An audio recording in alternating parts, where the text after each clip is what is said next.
How was the Met Gala? Met Galas. Met Galas.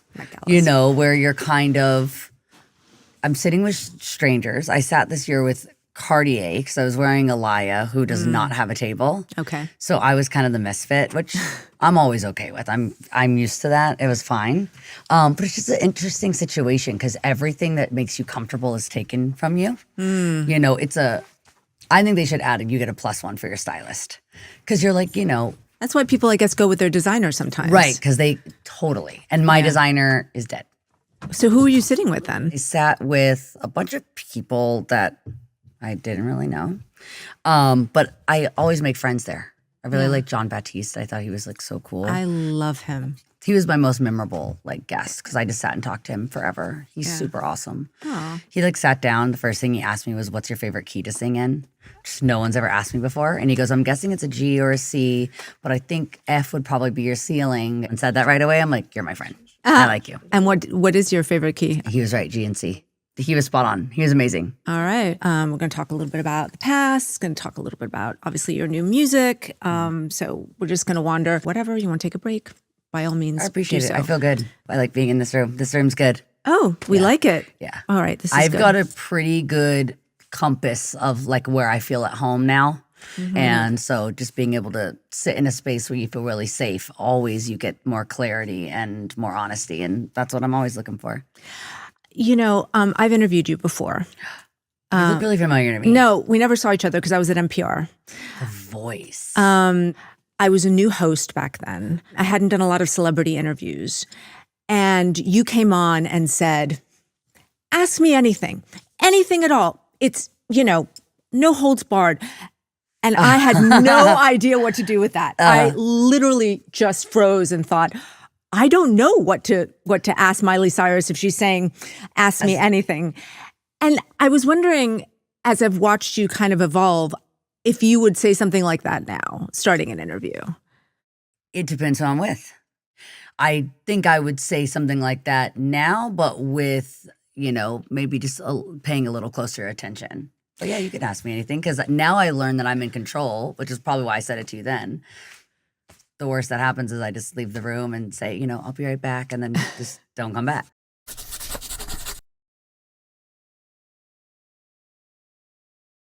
You have been famous forever, it feels like. And these past few years have been absolutely huge for you. Last year, you won your first Grammy for your song Flowers off your last album. And you exuded so much joy and so much gratitude. And so I'm wondering why winning meant so much. So I think I never admitted to myself how much it hurt me to not always be recognized for my work. And, you know, I had a lot of songs that Flowers isn't my only big song. I've had other big songs, but it was the time that I got recognized for it. And I think I've hidden behind it didn't matter because then every time it happens annually, it would have hurt.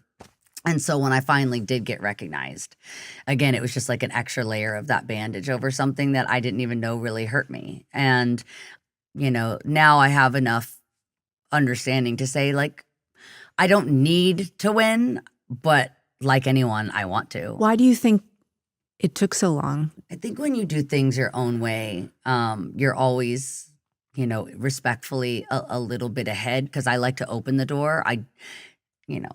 It's nice when someone opens it for you, but I kind of like to be in front and open the door myself. And I think women that are loud and, you know, like open with their sexuality, and I don't want to hide behind that, but I do think something of I think there's a couple things. Let's go back. I think from starting from being on Disney, you already have something that you kind of have to overcome, which I've never understood needing to overcome Disney or being Hannah Montana, because Hannah Montana was like a singer, and the music, I was never nominated for Best New Artist, which was totally cool with me. But at one point, I just think I kind of was the best new artist.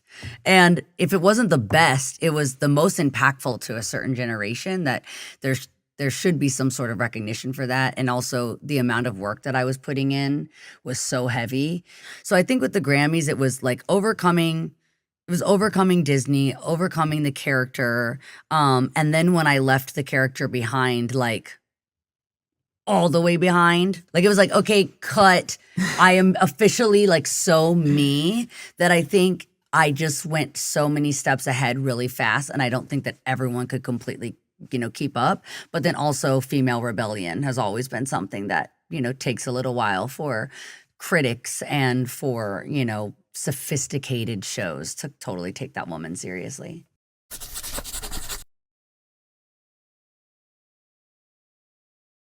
And I was curious about little Miley. When did you realize that you had this talent, that you could really sing? Not just sing, but sing. Well, even more than that, people just used to pay attention to me in weird ways that I noticed that, like, when I would go somewhere, like, not everyone was being kind of, like, looked at or treated the way that I was. I used to have this thing when my mom was like a total shopaholic when I was a kid. So she would take me to the mall, which is the worst place for a kid with like a bad attention span. And my favorite thing to do would to be going into the front of the stores and pretend I was a mannequin. And I would hold it for so long, I would not budge. And I would get crowds of people around staring at me because I was just like milking it so hard. And I think they were like, how long is this little girl gonna like keep up the bit? And I would just do the bit.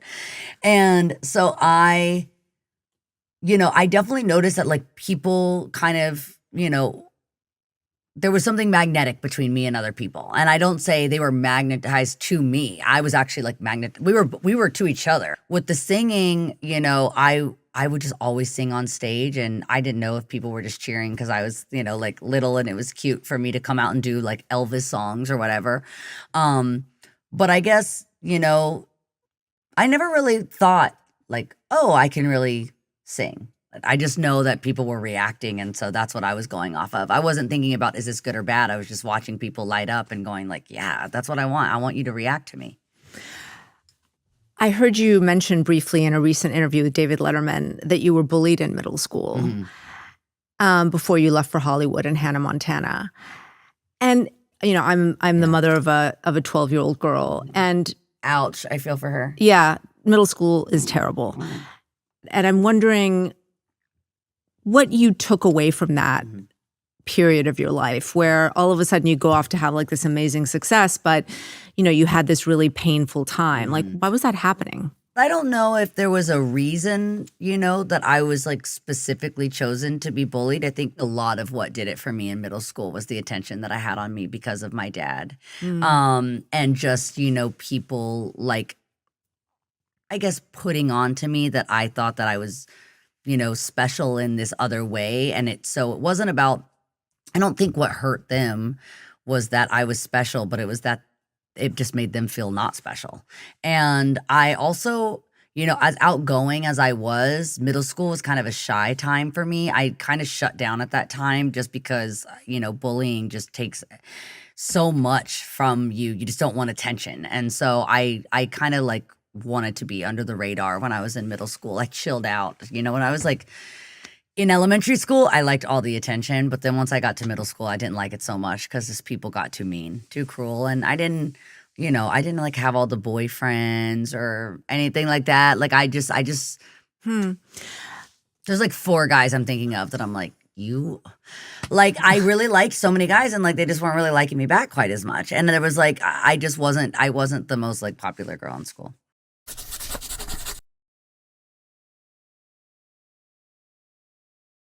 So you end up going to Hollywood and you do Hannah Montana. And it's interesting that we've been talking a little bit about getting over Disney because I had another former Disney star who's now an actor, Jenna Ortega, tell me that she can always tell in a room who is the child actor, that there's like a certain noticeable precociousness. She said people just treat you as if you're an adult. And that it kind of warps you. Do you think that resonates? I was just literally still thinking about middle school. I'm really hoping in the comments of this interview, someone goes, Miley's lying. She was really popular in school. And I'm going to be like, oh my God, I was popular. Maybe I was. I'm like, I feel like I wasn't. That's what I was really totally spacing out when you were saying that. I could tell that you were like not with me at all. I was really hoping that someone will go like, you were just trying to say you weren't popular. You totally were. I really hope that I was, but I don't think I was. But maybe I was. But my point about that with the child acting, it actually correlates to that because I don't know how she feels about it. I've never actually got to speak to her. I would totally love to. I think people that grew up in the same position would be really sick to do like a round table. I think you should all be in a group chat. Totally. Ariana says that there should be, the therapy for child actors, which I totally agree. Like there should be a weekly, check-in. There should be like a better system of community because I don't know her. I would definitely love to. I think that I've done, so this is only me, nothing to do with what she said. Of course. I've been, doing very consistent, therapy since I was 17 or 18 years old. And so I think I've cleared up a lot of the feelings that I had about being, like a child star. And so now I don't notice it so much because I don't notice it in me. It's always about us. I realize that anything that you're paying attention to usually is just a reflection of something else that you feel. So I feel so cleaned up. Like I cleaned so much of any of that old stuff that I held on to that now when I walk into a room, I don't really notice it. I guess the only thing that I would say is I do notice when people are working too hard. To answer that question, to challenge myself on what I just said, maybe I actually do notice because when I just, I met Sabrina Carpenter a couple of times and every time I see her, I have the urge to tell her, ask her if she's okay. Like, are you doing good? Like, are you getting enough sleep? Because I'll see her, she's like performing in Ireland and then the next day she's doing like a show in Kansas. And I'm like, I don't know how that could be physically okay, because I was in that situation. So maybe I do notice more. And I kind of have the thing of just wanting to make sure everyone's feeling good. Because I just, I know what it feels like to fry yourself. And I just don't want anyone to get fried. But I like all the new girls. I think they're all very, unique and are very found. That's what I like to see. I like people that have found themselves. Because I don't know if I had myself totally figured out yet.